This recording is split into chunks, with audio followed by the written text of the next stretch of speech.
just less than a week from Minnesota's opener, Roadshow. Bobbers are going to be down. Looking forward to having everybody up in northern Minnesota, western Minnesota, wherever you're going.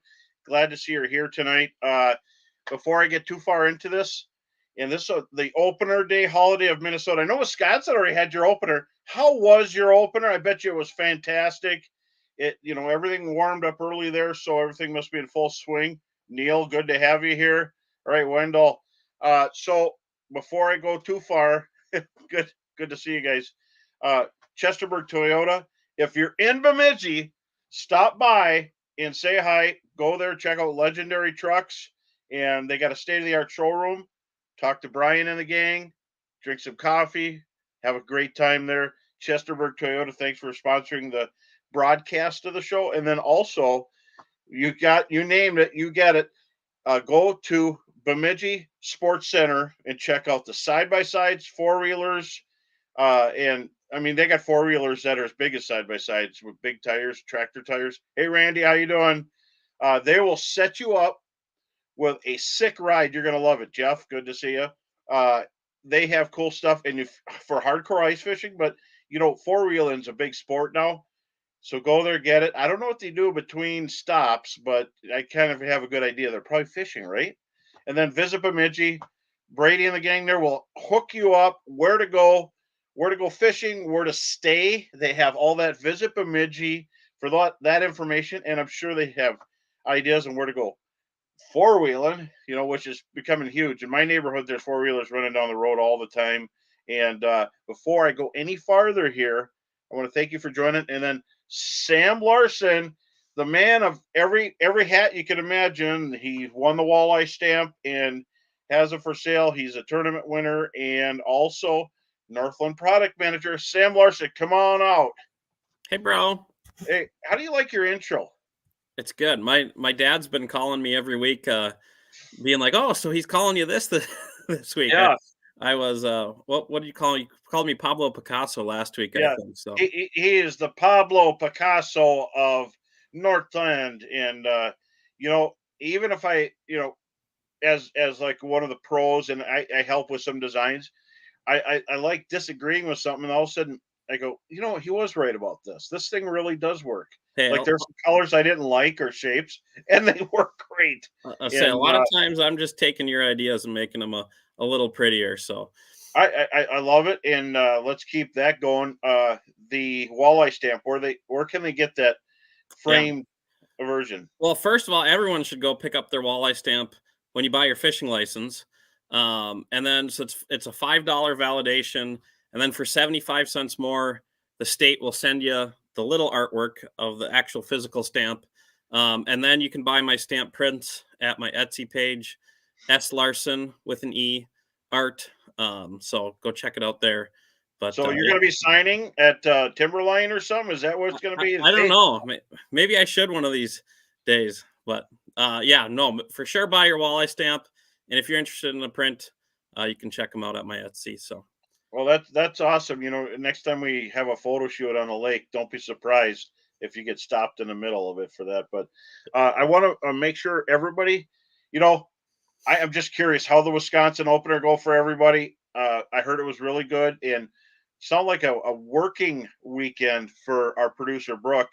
And so we got to figure out some way to make sure she gets out fishing. But tonight we're going to bring on, in a little bit, we're going to bring on Carl Adams, and he's going to have the lowdown. Are you going to have shiners? Are you going to have spot tails? Are you going to have leeches? Are you going to have all that stuff? Are you going to have eye candy? We're going to find out very soon. the question everyone wants to know. So I want to know before we move to that. Hey, how you doing, Joel? So, Sam, where are you going to open? Kale. I am probably going to open somewhere locally in Bemidji, probably Plantagenet or Lake Bemidji. We'll see. I haven't decided in full, but I know both are going to be pretty good bites, pretty consistent. So I'm looking forward to casting a jig and a shiner out there. How about you? Well, I kind of like going somewhere different every time. Like Heather and I talk about, how many openers do you get? You get one a year, right? Yep. And so why not go somewhere different? We got thousands of lakes. We'll never be able to hit them all. So it's a tough choice. we threw that all to the side. We might go to Red Lake because how do you beat Red Lake? I mean, there are so many fish there, and it's nice. And like I said once time before, once you're going out the channel and you take a right or a left, whether you're going out of a resort or whatever, there's people on both sides, and you see lots of poles bent and fish fighting. So that's pretty hard to beat, and it's full of eaters, and there's nicer fish now than ever before. So it's a teeter totter, and that's kind of what we're thinking. Uh, or we might just do something wild and just go somewhere close by too. But so so Sam, are we stocked up with eye candy everywhere? Yeah, we just got a shipment in a few weeks ago, so we're getting it out to the stores. It's on website. The tungsten jigs are looking pretty good. So yeah, it's we got it. The stores got it. I know Carl's got it. So check it Yeah. out. Well, and I was going to mention some of the water temperatures right now around my area, from Leech Lake to bays of Winnie and stuff like that have been hovering in that 50 to 54 degrees. Yeah. We had a 72-degree day today. So that's really going to move it up. And I think it's going to be one of the better openers. But it doesn't mean that walleyes automatically advance into summer mode. Yeah. It just means that it'll get them Yeah. moving more, warmer water. As I say, I think for sure I'm gonna buy some spot tails just because I love throwing.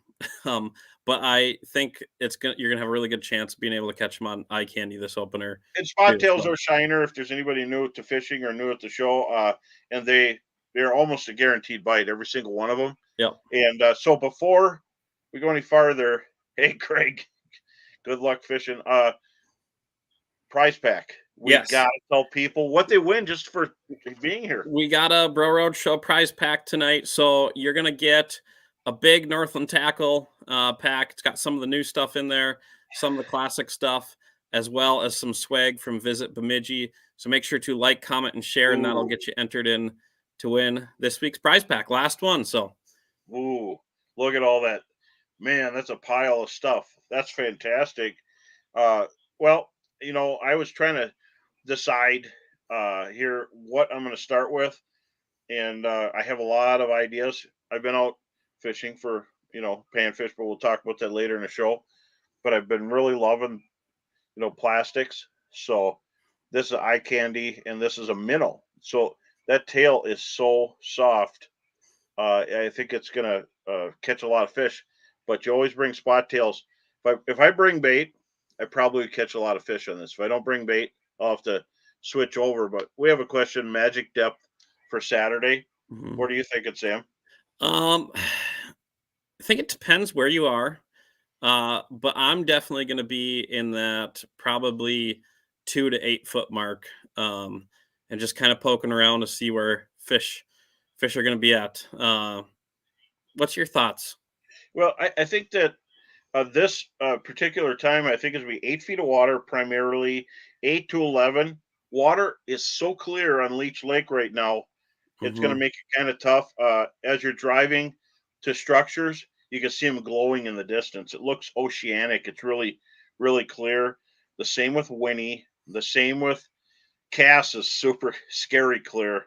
Those fish are just going to swim away from everybody. But there's so many places you go with darker water. But I think that it's going to make a big difference to have bait. Speaking of bait, before we go too far here, let's bring on Carl Adams, owner of Timberline Sports in Black Duck. Hey, Carl, how you Hey, doing? bro, how are you? Good. Getting excited? Getting ready for opener? It's a holiday. It's like Christmas for us bait shop owners. It's an exciting time. People in Minnesota have always treated it just like it's another holiday. So it's an exciting time to get walleye season opening up. Oh, that's going to be great, and I would imagine your place is going to be busy. And I got to ask a question, and I know bait shops hate this. Are you going to have spot tail shiners? Well, most years I'm saying I think we will, but we don't even know for sure. Right now, we already have our tanks pretty full with them. I think it's going to be everything's a little ahead this year, so we should be in good shape. The minnow situation's going to be pretty good, and we should have plenty of shiners. Oh, that's fantastic. And other bait? What are you going to have? Leeches and Yeah, it looks like everything's pretty good. It's still a little early for the leeches. The great big jumbos haven't trapped as well as we'd like. We'd like to be getting lots of them in, and it's been hard to get some of those. But usually that leech bite doesn't start for a little while anyway. So I think we had that beautiful day today. Tomorrow might be, maybe I'll see all kinds of great big leeches. So with this nice weather, and I don't see any of those really cold nights in the forecast, I expect all of the bait situation to be really, it should take care of itself with this nice weather. Well, you heard that, everybody. He's got spot tails. So, and Carl, what makes a spot tail so special? What do you think it is about them that those I'll fish? let Carl answer that one. Well, it is the natural bait on a lot of lakes, and it is why the walleyes, when they get done spawning, stay up shallow, wait for those shiners to come up and spawn, and they're just the right size. They're, I think, easy for them to catch. And they provide all the nutrients they want. So it's the preferred minnow for those fish and for all the fish. I mean, it's the only time of year that I might catch some great big perch on lakes, and that's what they're eating those spot tail shiners. And there's been plenty of times where on a lake I might run into a big pot of crappies because they're up there feeding where the shiners are. So it's just until those get out, move away from shore, when they're up there spawning, you're either trying to use a plastic that imitates a shiner or a different kind of minnow that imitates a shiner, but they're up there eating shiners. That's what the fish are doing. And that's a key thing for big bodies of water like leech, cass, winnie, bemidji, to the ottertail area, to vermilion even. And do you sell many to go to Red Lake and Lake of the Woods? We do. So, I mean, Red Lake is where most of our shiners come from right away. And it's a lake that the bite is unbelievable, and you don't necessarily need a shiner all the time. But if the bite's ever a little slow, shiners work better because that's what they're up there feeding on. That's what those shiners, they stage there and wait for shiners to come up and try to eat them. So, yeah, I agree with you, and I got to say, for years, I mean, even in local tournaments or even when the big ones, the old FLW Walleye Tour days, National Walleye Tour in Minnesota, if you can get shiners, even if it's later in June when they're hard to get, if you could just find them, they crush them. It just seems like it's almost a guaranteed bite. If there's a fish there, you're going to get bit by it, doesn't it? It is. That's the case. That's what, if you can get them, it's partly because they're still up spawning on some of those lakes, and those fish hang around for a while, hoping that some of those shiners hang around. So when you're fishing, those shiners will catch them. And I think if you could keep spot tail shiners live and have them all year long, you wouldn't need to fish leeches and crawlers and everything else, because they want to eat them anytime. There's guys that'll fish with frozen ones and use them later in the year. And those lakes that have, especially the big lakes, the casses, the winnies, the reds, that's what they're eating on those lakes, is spot tail shiners, and it'll be the minnow of choice. Well, and there's a lot of lakes. There's a lot of lakes in Beltrami County. There's a lot of lakes in Clearwater County. There's a lot of lakes in Itasca. I mean, there's over 1,000 lakes there, and there's a lot of lakes that spot tails aren't the big deal. So, I mean, if they're going to a small lake or a lake that doesn't have a good spot tail run, you don't never hear anybody trapping there. Probably goldies or fatheads or something like that will work just fine, won't it? We have one of the other really good opener lakes, right next to the store in Black Duck, and it's a shallower lake, warms up early. So a lot of times it's one of the hottest lakes for opener. And this year things have warmed up in a lot of lakes. Maybe everything will be really good. I kind of think we're in for a really good opener wherever you want to go. But Black Duck will still be really strong. It's one of the only lakes around when somebody says they want shiners. I'm like, you really don't need a shiner out there. I've seen days where they maybe prefer them, and that's maybe if the perch that they're eating are close to the same size as a shiner, but it doesn't have a lot of spot tail shiners in it. So they usually prefer a fathead. I mean, there's a lot of days you'll catch more fish with a fathead than you will with a shiner out there. So, well, and Charles out in Idaho said you can't use bait over there. I tell you what, it does help. And but we're out there perch fishing on Cascade, Heather and I, a few years ago, and you can use wax worms because we were able to use those and you can use worms in, but you're doing just fine out there without it. But over here in this clear water, I think it makes a huge difference. So, what are you thinking for depths, Carl? If you could just kind of, broad brushstroke, if people are going to go to all the different lakes, where would you tell them to start on red versus like maybe Leech Cast Winnie? Well, and on most of those big shiner lakes, and red is a little unique where there isn't any deep water. I mean, it's not very close. So, if I open on red, which there's a pretty good chance I might go there, it's rare that I fish deeper than 5 feet of water. It's going to be 2 to 5 feet, and I don't see any reason that'll be any different. A lot of our other lakes will have that really shallow bite too. But I have talked to a few guys who've been out chasing fish already, and it does seem like I've been hearing that 8 to 12 a little more when they're trying to find perch and accidentally catching a few walleyes. Oh. So for some reason this year, maybe the fish are a little deeper. You had mentioned earlier that you were going to find some, thought that 8 to 10 might be the magic number.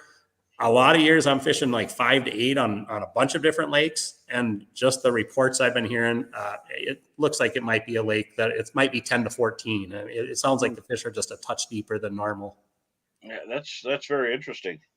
Do you think that's just because they're a little bit ahead this year, or just the water temps are what they are? I think it might have been that the lakes opened up and then it cooled off, and maybe they pushed out, when some of that stuff, when it was open, they just pushed them out a little bit, and they might move right back up with these couple warm days. But we had some cold rains here.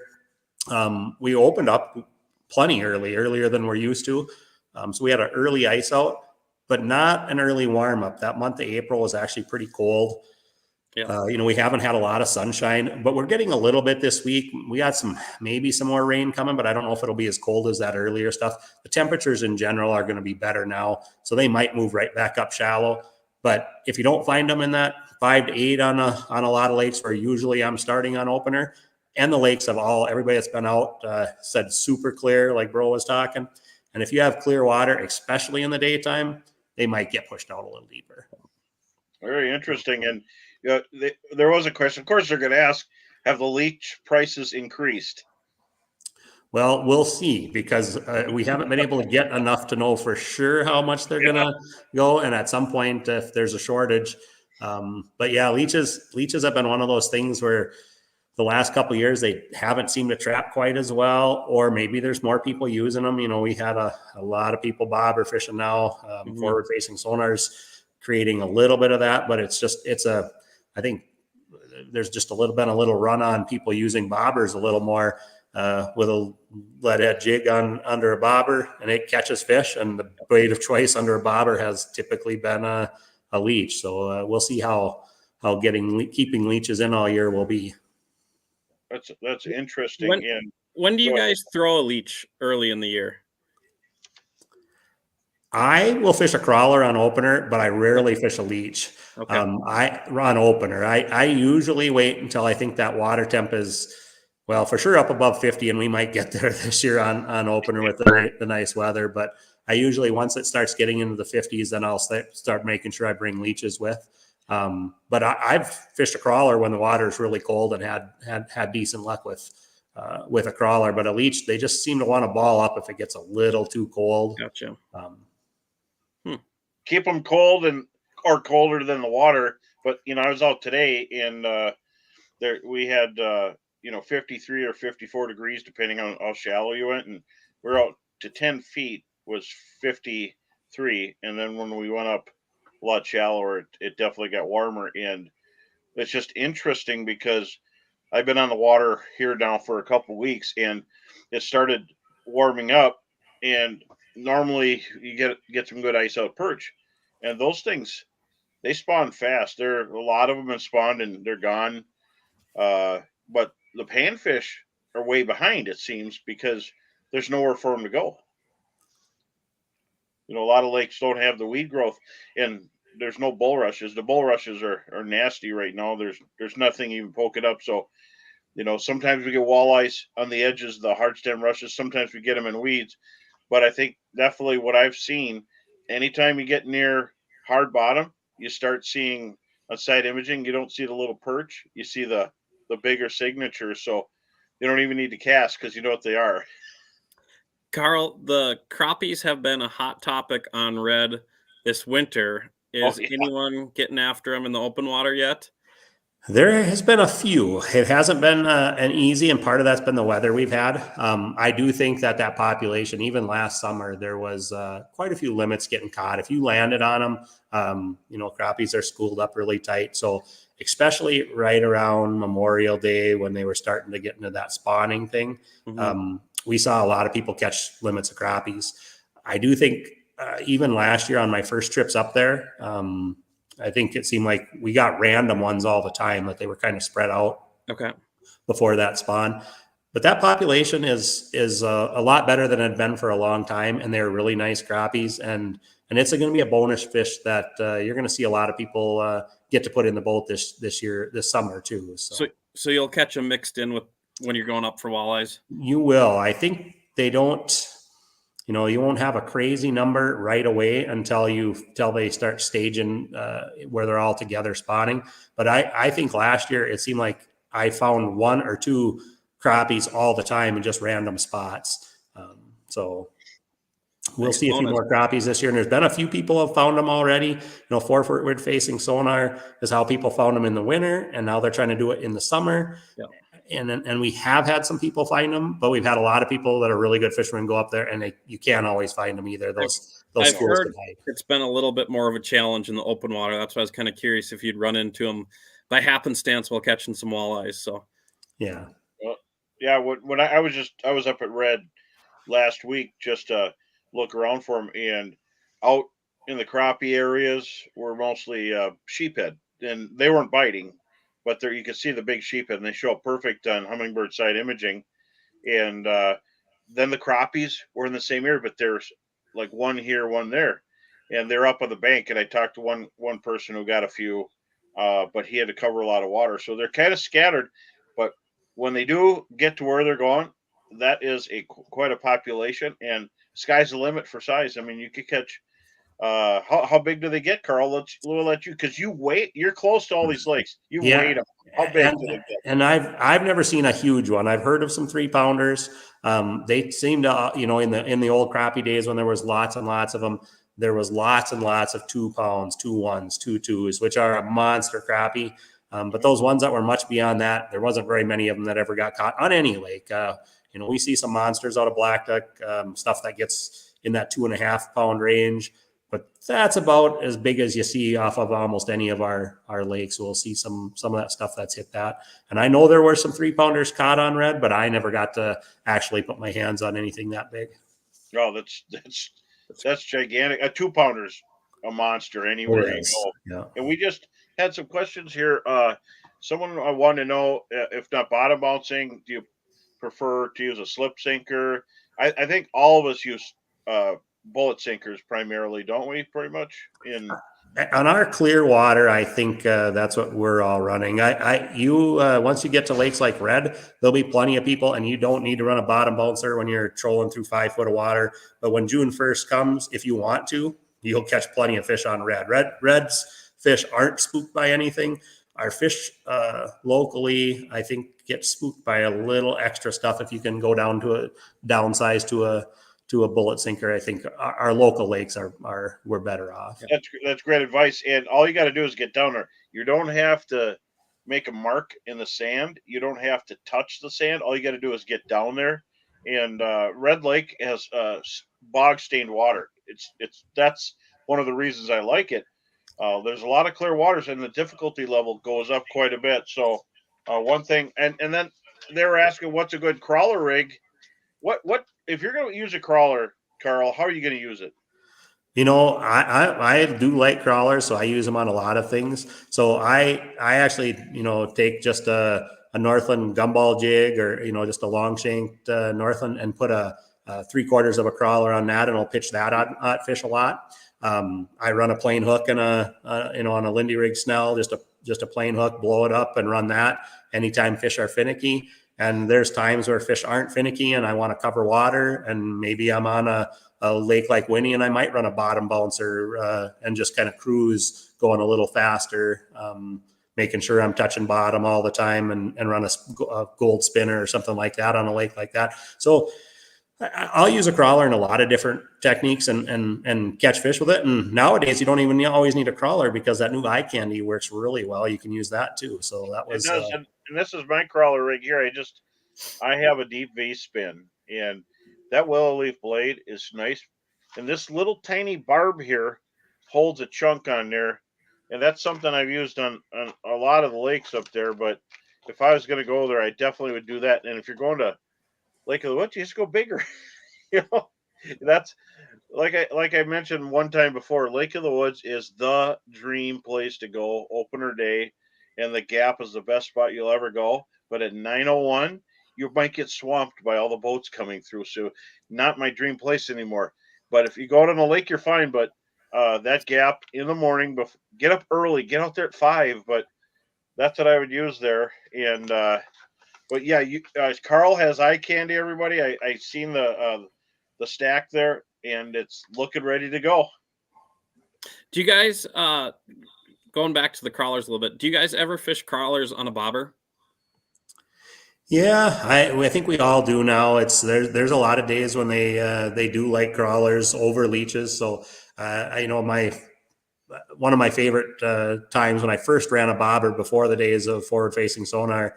I did a lot of it on Devil's Lake. We won an MWC tournament over there and had some really good days, and we did some bobber fishing, and it was always half crawlers, half leeches.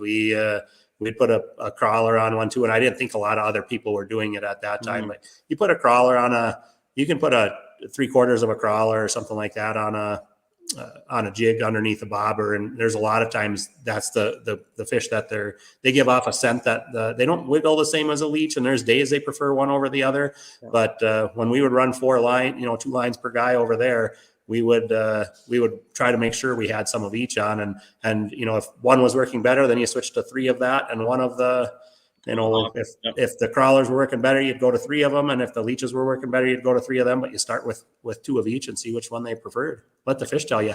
It does seem to be something that's catching a little bit of ground recently with the forward-facing sonar guys. So yeah. Well, that night, a half a night crawl, 3/4. It's how much you're going to put on there. But I noticed something on Devil's Lake too. We just scrambled to try to find big leeches over there. And after being there many, many times, I like the panfish leeches. Panfish leeches on one of these little tungsten jigs is just going to kill them out there. But you know what? Devil's Lake is not in our opener. Sorry, everybody out there. You're always open. So, but Minnesota, that same thing Carl was talking about, to work everywhere here. And I noticed this year, okay, Bemidji's clear. You could see it from the road. The lake is clear, chin clear. You can see where the weeds are. You can see those weed lines that you never could before, right from the road. I noticed that too. It's crazy. And leeches as clear as I've ever seen it, and the color's different now. And there's those little things in there that are vacuuming the lake clean, and they've at first it was the end of the world. But now they've been forever out on Lake Erie, those little zebra mussels, and don't want them in a lake that doesn't have them, but it's not the end of the world.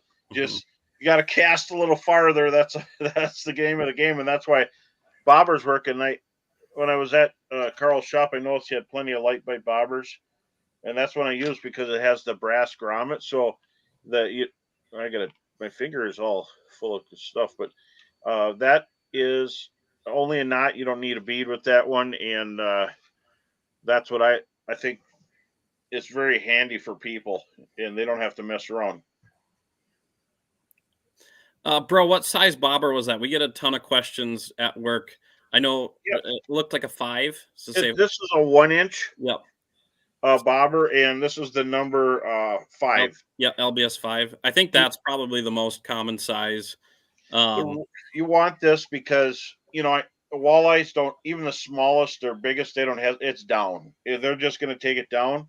Yep. And then with this, you stop by Carl's and get a tungsten sinker or some kind of heavy metal sinker. I even have some brass ones laying around, the double barreled brass ones, but something you could see if you are using forward viewing. And is that a popular thing, Carl, a tungsten sinker? It has. It's been, it shows up a little bit better on your forward facing sonar when you add had a tungsten sinker, tungsten jigs, and that's part of, not everybody's going to use a tungsten jig, especially if there's a lot of pike around. But the guys that are, when you're bobber fishing, you're really not losing very many. I don't think there's very many people that aren't using tungsten when it comes to the tournament game, the forward-facing sonar. If you want to increase your catch a little bit, it makes a difference. Tungsten definitely works better than lead in all of the things, even in the ammunition that we sell. Once people use tungsten, they don't want to go back to lead. It costs more, but it is better. It just makes it a more enjoyable fishing experience all around, I think. So people are asking about braid, and I'm in open water. I'm a braid freak. I say this is good because I want to ask Carl something too, because I know I think he's got a different answer. Right. Sunline, and I like the SX1 because it's round and green, and I use this in clear water. Last year, Lake Winnebagosh had a 26 foot of clarity on the Secchi disc readings, and green, and then a fluorocarbon leader. Here's the Sunline leader material. How long of a leader, bro? Underneath the bobber, 4 feet. If it's really clear, if it's not clear, 2.5, 3 feet, they don't care. But on those super clear lakes, sometimes you're only fishing 5 feet under the bobber. The fish are up, and that's we had Tom Wynn on the show, and he just said that he doesn't know about walleyes. He just goes where they're at, and he said they're almost all over the place. They're not just on the bottom, and I think some lakes for many years they'd be down there along the edges, but they used to be stacked. Used to catch them in 9 feet of water under a spinning prop, and now it's different, and we just got to all adapt. Now, Carl, when it comes to jigs, you like throwing mono up shallow. Is that right? I've been a mono fan. I've just done it forever, and I think I might be a dying breed. I rig a lot of people's rods for them, and it's more and more braid all the time. But when I'm fishing shallow, I don't see any reason to have to use a braid. You don't need the weight to get down there. You don't need that thinness, and you feel it plenty good. It maybe gives me that where I can let them eat it just for a split second longer. But I've just been used to it, and I still fish mono on my rod. I have to change my line every so often if you get some spin when you start having some issues there, and maybe that's one of the reasons not to. But I'm at a bait shop, so it's easy to change line quick. Yeah, so you got plenty of line there, and yeah. For me, the few times I've used mono, last year the 2 times I used it, we had breakoffs on simple 19 to 20 inches on a zebra mussel lake, and all you got to do is go through weeds and you get strafed by them. But so I tend to grab but I try different ones. I also use high vis. And here's another thing too, before because we're with Carl here, you have 7 reels now, the new 7 reels. We do. They pair really nice with your St. Croix rods, so maybe a Legend Extreme and a 7 reel would be pretty nice. Yeah, like this one. How'd you know I had that here? There's a Legend Extreme all set for walleyes, and I got an 1/8 ounce jig and a 7 reel. They're super smooth, and they actually had machines to test them, for thousands and thousands of rip and drag and stuff off of them, and I think that's an important thing. It's already been, they've beat it to death with all kinds of machinery, and that's what I like, consistency and stuff like that. One quick question too, because this would be one for Carl. As far as Red Lake, someone wants to go there, what resort would you recommend, or resorts, plural, for people to stay at? Well, and I think, Westwind and Beacon Harbor both have lots of places to stay up there. Rogers has the seasonal stuff and has a really nice access on that south side if we get a south wind. Red is the opposite of almost every other lake. Every lake that besides Red that I fish, I'm usually looking for some wind to help make the fish bite a little better in the daytime. And on Red, you want to get up there on the calmer. The fishing seems to get better when it is calm. The fish move up shallow. You don't have to worry about them getting pushed out by too much waves and stirring it up and getting it too muddy. So if you can get out of the public access, it up there does a really good. There's a lot of spots to put your boat in. So it's actually it seems to go really smooth. You also have it's one of the few lakes where people are catching their limit and then leaving at weird times. So most of the lakes you go to, especially our zebra mussel lakes, are starting to get where that best bite is right at dark or right away in the morning. And you'll always have a lot of people trying to get on the lakes at that time and get off the lakes at that time. And Red is a lake where you can catch fish anytime throughout the day. So, there might be some people that want to get there bright and early, but there's also some people that say we're going to go up there at 10 o'clock and some other people that say at 1 o'clock. And I made up, maybe a few people want to stay till dark, but most people have caught their limit by then and they can leave at other times. So there seems like there's extra parking. It's just an easy lake, even on those busy weekends, to get in and out of the access. And it sounds great. it is. It should be an exciting opener up there, and the fish population is just fantastic up there. They reduced the limit from last year, and the only reason they did it is because they were worried that the fishing was going to be too good, that there could be too many fish caught. Catch them all. It's really in a good place right now. And they just know that there's going to be a lot of people up there catching fish, but the population's fantastic up there. Everything is kind of right where they want it to be, and it should be a really good opener. Interesting. So, Carl, I mean, for anyone who hasn't been to Timberline, I'd say it looks like a gas station from the outside, but the inside is one of the better sports retailers we have here in northern Minnesota. You have guns and rods and reels. Tell everyone what you have, and then also tell everyone what the most forgotten item is on opener. Maybe it'll take away a sale from you, unfortunately, but it'll help them so they don't have to buy it. Well, we pride ourselves on having everything hunting and fishing. So, a guy might come into the store and be passing through on his way to Red Lake or Lake of the Woods, because we're right on the way to there, and might be, after some kind of obscure ammo or something that he can't find anyplace else. And we're probably going to have that on hand. We try to carry all of the oddball things that somebody might need. So a guy might have, have his forward facing sonar, but didn't have a pole for it. We're going to carry the pole for forward facing sonar. We're going to carry a lot of little things that people wouldn't expect us to have. There's people forget a lot of different things. If I just had to pick, the most common one is somebody forgets their life vest. I don't know if people take them out to dry them out a lot more often, or what the reason. And you got them. But yeah, we do sell a lot of life vests because they're because somebody forgot them. They said, "Oh, they're not in the boat." It's not too often that they something they didn't, that they need a new one. It's most of the time it's like, we forgot ours. It could be it blew out or something else, but that's one of those items that you see seems like people forget. And then also, people are asking with braid or in different lines, especially probably braid, the knot that you use with a bobber. What's the best holding knot that you've ever used? And then secondly, with that question, knots, and then heavy weeds early. Do you go heavy in the weeds, or are you fishing the outside? I don't think our weeds will be grown up very thick yet. So as far as early, we don't have to worry as much about those the really strong weed growth. And otherwise, I let the fish decide. If sometimes those fish will be hugging the outs. I mean, if it gets too thick to fish, you probably would try to find. Of course, Northland has some really good weedless fireballs and stand-up fireballs that you can run through the weeds. But most of the time, right now, you're not worried about the weed growth being too thick. And then, the main difference I do when I'm tying anything with a braid is I try to double that first knot, so that it's not just one. It's not just one set of line going through that hole. I go through that twice. Once you do that, I think usually it's strong enough. That braid's a little thinner, so you have to worry about the knot strength if you don't have a little bit of extra going through the jig and also. What about bobber stop knots? I think they want to know about bobber stop knots. Which one do you use? I would imagine I've had some that the knot just slides around a lot.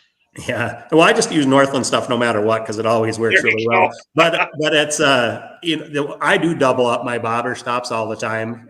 It does seem like you get less slipping if you're using two of them. Yeah. So I double them up all the time and making sure you pull them tight, and then everything seems to go pretty good. But there's not a fixed. That's another one where I'm bobber fishing. I still tend to use mono on bobber rods. Maybe a little less now, when you're trying to cast a lot, it wears on your on your line a little bit. So I have some with braid and some with mono, but mono is another thing where if you change it out all the time, your bobber stop does stay a little bit nicer so I have some rigged with each, and there's times where fish prefer one over the other. There's certain things I only run with braid, but I have a jig rod with braid all the time, even though my favorite is Legend Extreme with with mono on it. But I will have a rod rigged with a braid all the time too, so that we can catch fish with that. And there's days where they prefer one over the other. The action is slightly different. I'm gonna tie up I've been a braid guy, I think, through and through. That's just my generation, but I'm definitely gonna tie up a mono this year and start playing a little bit around with that. I know when my dad comes up and fish with me, I can't get him to switch to braid, so he's always using mono, and he's catching a bunch of fish too. So I'm gonna give it a try. I like that idea. I have it. I have it on rods and reels, but if I lose one or two fish, I just get, especially on those days where you need every bite. I don't like that. And then this for Sam, for Carl. Just a real quick on this. Any forward-facing sonar setting tips for walleye? And I like to say, on the settings, you don't want to go too extreme. Pick your color. Like if you're using a Humminbird Mega Live, pick your color if you want amber, if you want red, whatever, and then don't mess with the contrast too much. And if you're going to go sensitivity, just up to maybe 11, contrast to 11, and don't go too far out of whack, because with the new updates, it's pretty on. It's really really sharp. What would you say, Carl?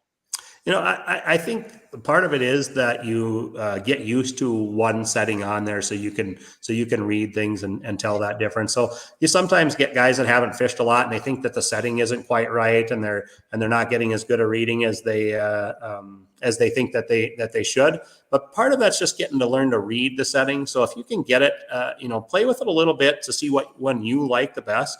But once you get it to that point, then you just gotta spend a little bit more time, because I think they're one of the easier things to see fish on. I think forward-facing sonar has made. I think it's easier to see. It's not something that you have to fish every day, which I think our traditional sonar. A lot of guys have no idea what a fish looks like on traditional sonar. I think it's easier to tell on forward-facing sonar what a fish is. And the other, you see a lot more of them, because I was amazed how many fish are swimming away from the boat. You aren't going over the top of all of them. But a lot of it is just spending time reading that. Once you get used to seeing it on all forms of electronics, you can, when you're using your sonar, if you get good at reading it, it's not necessarily the settings, but just getting used to what that differences are that you're seeing. Yeah. What do you think, Sam? I'm still a little bit new to it, especially in the open water. But one thing I've been playing around with a lot this spring in shallow water is the landscape perspective, horizontal mode, whatever you want to call it. I think, when you get that 5 feet or less, your window really gets crunched down. You start bouncing around in the waves, and it can be kind of hard to hold on a fish in that. But in that horizontal mode, you're able to see the shadows just moving around the boat. And you can't really see your jig, but you can see those moving shadows. And like Carl said, that is a lights out indicator that is a fish. It's not a rock. It's not a clump of weeds. So putting it in that horizontal mode and looking for the moving fish and then kind of casting towards them. That's one thing I've been doing early in the spring in the shallow water, and it's been working for me. So, well, I got clients that seen side imaging from Humminbird for years, and they have forward viewing, but they use the side imaging more than anything, and they pitch back on the fish. If they see it, they pitch farther back, and they're doing extremely well. And we had a question come up, and where would you start on a Winnie cut foot? And it's like, well, if I get too detailed, we might be sharing the spot there. Yeah, but okay, they stripped the eggs out of cutfoot a long time ago, and I'm not, when I was looking for perch and panfish everywhere, I'm not seeing the big fish in there like you would as if they're still stripping. And there's been times they closed cutfoot off, but I don't think we have that worry this year. So I would probably get out past the gap, and some of my favorite spots are the Four Corners. I mean, any place that there's water coming in, and and last year I went out of the gap and went to the left and went east. So and did extremely well. There's people, no matter where you go, every place, but you can't go wrong. But okay, can we get the prize pack one more time? Yes, we've been getting into the deep conversation. I forgot about that. So make sure to like, comment, and share. That'll get you entered in the win the prize pack. We got a bunch of Northland stuff, some new stuff in there. Perfect timing for opener, and then some Roadshow swag. So like, comment, and share, and we'll be picking out a winner towards the end of the show. Wow, look at that. And so Carl Adams, Timberline Sports and Convenience in Black Duck, has spot tails. So Carl, we're sending everybody your way. So get ready. Opener day, it's going to be a fun thing. And stop in there and don't be cheap. Get leeches, minnows, get crawlers. Make sure to get some eye candy, some Northland jigs. Buy some guns. Make sure you got the proper permits and stuff. And they can get a deer shack there. You can get about anything at Carl's place. And don't forget to get your gas. Fill your boat, get your oil, get your gas. And but what a great spot. And I've been known to frequent that place. So everybody stop at Carl's, and we appreciate you coming on. We're getting close to the prize time. A little bit of crappie and prize, but Carl, thank you for coming on the show on the great opener holiday, which is coming up. Thanks for coming out and getting people revved. That sounds good. Thank you, bro. Good to see you. So now we're getting close to the end, and we do have that great prize pack to give away. But a couple more things I want to get into is we're going to talk a little bit about crappies because it's a walleye opener, but we're going to do a little bit of panfish and kind of where they're sitting right now. If you're out walleye fishing, I think it's going to be lights out no matter where you go because we do have these fronts coming through, but it doesn't seem to be moving the fish. And so, Sam, what are you thinking? You think that it's going to be good? I think it is. And we got a little rain, but it's a 60 degrees, 20% chance of showers. That's like one of the nicest openers I've seen. Yep. Yeah. And the wind's not going to be too bad either. That was another thing I was looking at today. So yeah, I think it's going to be good. I think walleye fishing is going to be good. I've heard some reports of like what Carl's been saying of some guys out perch fishing and accidentally running into a few. So I think, the past couple of years up here, we've had ice out so close to opener. I don't feel like it's given those fish some time to settle in. But now we had early ice out. We've had some cold weather, but it's kind of allowed those fish to settle in a little bit. And I think the walleyes are going to be phenomenal, and I think the panfish are really going to kind of be peaking. Maybe not peaking, but it's going to get really good right around opener. So it's going to be a June bite, and I feel like an early June or late May bite. And but they don't rush. I mean, water temperature goes up and down, and fish just are where they're at.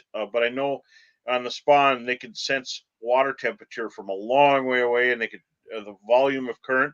And our water was really low. We had a lot of rain, brought stuff up.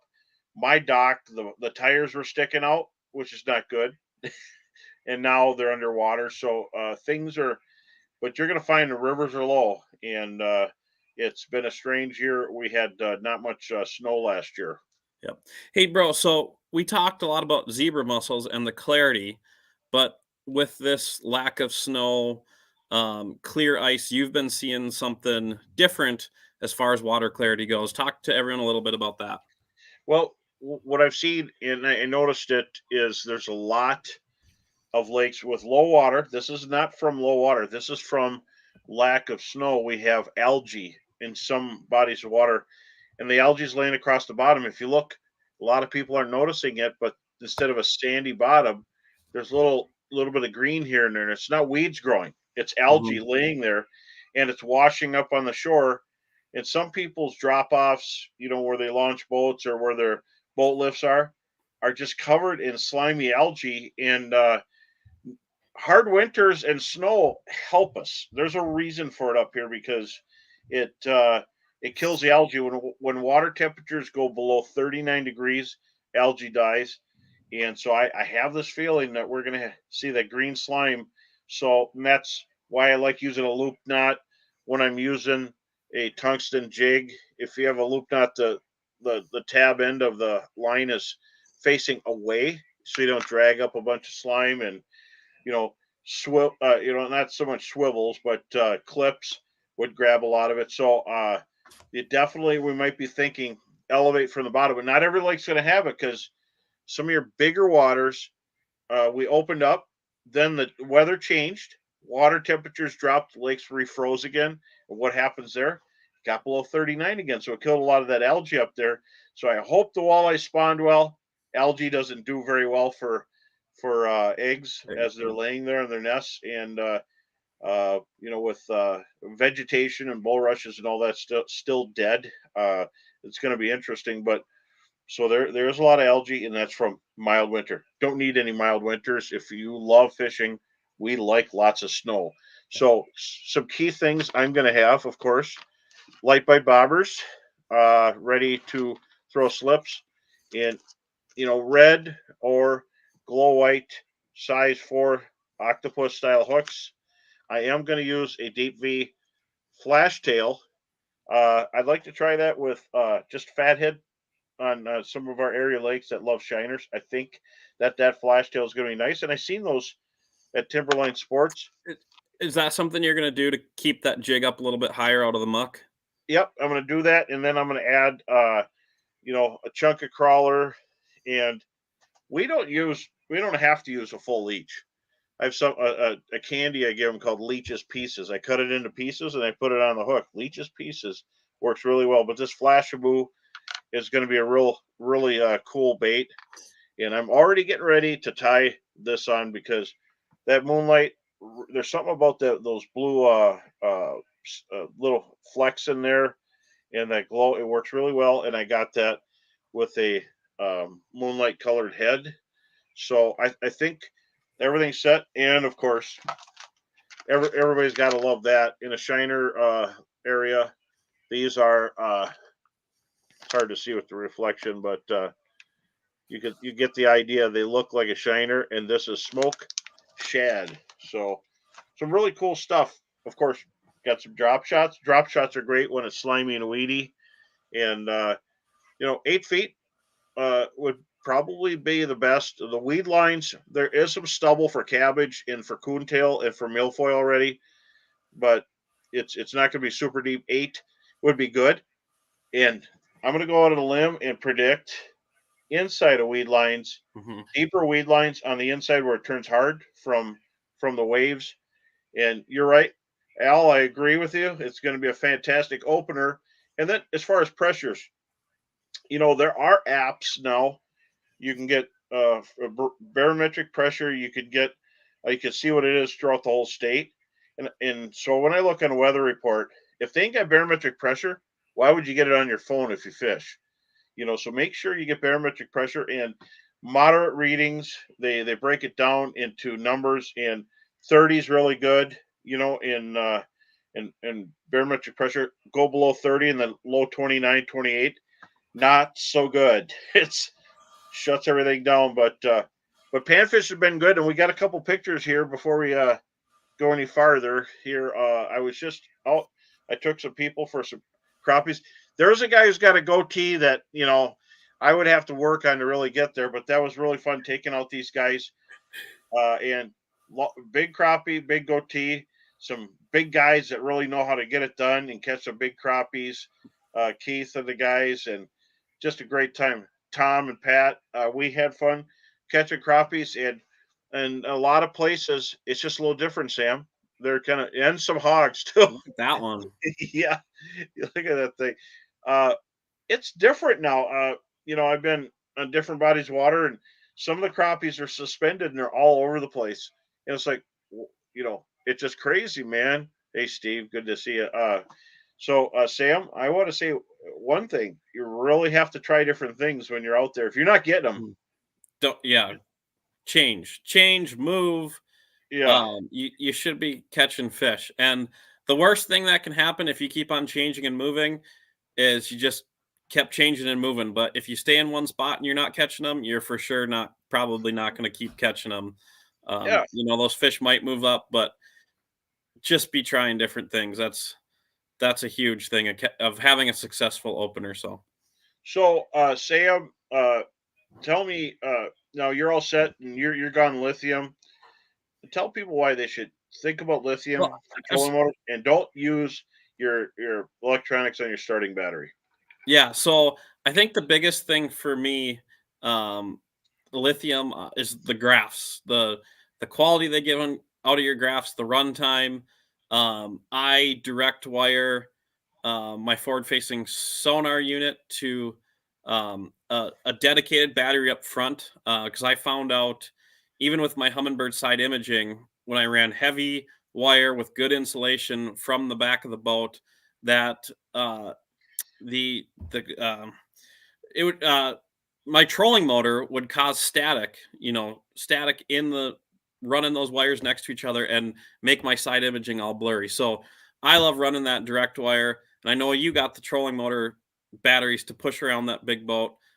How does that thing get pushed around with those lithiums?